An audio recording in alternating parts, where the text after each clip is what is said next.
up me. My name is Michael Baumstein. Michael Baumstein. Today I want to tell you something about my family and why I come to Fridays at Fettermans. By 1942, Hitler had conquered both Poland and Czechoslovakia. My uncle, Yossi Schreiber, was a member of the Czech resistance. He was executed on the last day of the war. My cousin, Avraham Schreiber, was able to escape the Nazis. He got on a transport that took him and his future wife to Palestine. At the time, Palestine was controlled by the British. Avraham lived in a kibbutz settlement. The land had been purchased by Jewish organizations many years before. In 1947, the United Nations approved a plan to partition the British-controlled territory into two states, one Arab and one Jewish. Avraham lived in an area deemed part of Palestinian territory. His kibbutz was under siege by Arab irregulars and by the Jordanian army, and when he was only 23 years old, he was taken prisoner. He spent 9 months as a Jordanian prisoner of war. Israel declared its independence in May 1948. Immediately, the country was attacked by all of its Arab neighbors and by local militias. My cousin served in the Israel Defense Forces then and later during the 1956 Suez Crisis. In the course of the 1948 war, about 850,000 Jews fled or were expelled from Arab homelands and resettled in Israel. And in the course of the same war, perhaps 700,000 Arabs either fled or were expelled from their homes in what became Israel.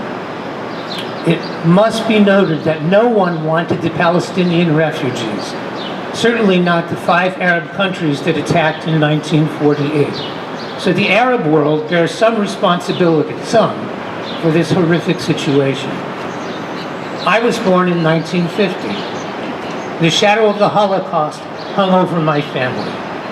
In Poland alone, almost 90% of 3.3 million Jews had been slaughtered. I had family both in Poland and Czechoslovakia. Altogether, as many as 100 of them died in Nazi concentration camps and labor camps. After the end of World War II, even with 6 million Jews dead, there still were many Jewish refugees and Jews from Arab lands who needed somewhere to go. No one wanted them. No one. By 1973, my cousin Avraham had lived through 5 wars, all of which challenged Israel's basic right to exist. I met my cousin Avraham in Israel in 1974, before he died of cancer at the age of 49. As a result of these historical events, in 2025, there now are a total of 58 officially recognized Palestinian refugee camps in Jordan, Lebanon, Syria, the Gaza Strip, the West Bank, and East Jerusalem. The plight of Palestinian refugees now is worse than ever. But all of this was more than 75 years ago. I believed then, and I still believe, that Israel has a right to exist, but Palestinians have a right to exist too, and not just in refugee camps. As modern Jews, most of us have incorporated Zionism into our idea of Judaism. But now a lot of us who are Zionists for good reason question whether we can remain Zionists. In my family, we recently celebrated Passover. We sat at the table and recounted how once we were an oppressed people. We read aloud Dr. King's I Have a Dream speech.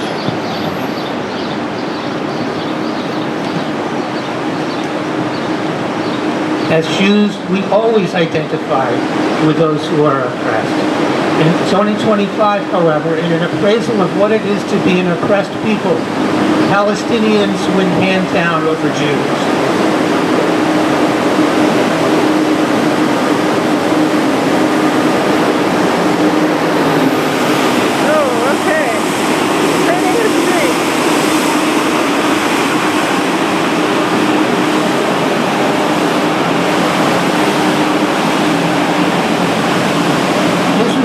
Critical to Jewish survival in 1948. that fact does not warrant the conclusion that Israel's government today has the right to conduct itself as an oppressive apartheid regime that engages in ethnic cleansing. And arguing that Israel has the right to exist is no answer. The paramount existential question now is the right of Palestinians to exist. Israel has wealth. Israel has power. Israel has a nuclear arsenal. Palestine is impoverished and diminishing daily. Israel also has been using starvation as an important piece of its conduct of this war. Water and medical supplies have deliberately been shut off. Less than 2 weeks ago, Israel attacked a supply ship. This may be Zionistic, but it is not Jewish. Hitler wanted a Reich that was Judenfrei, free of Jews. Judenrein, cleansed of Jews.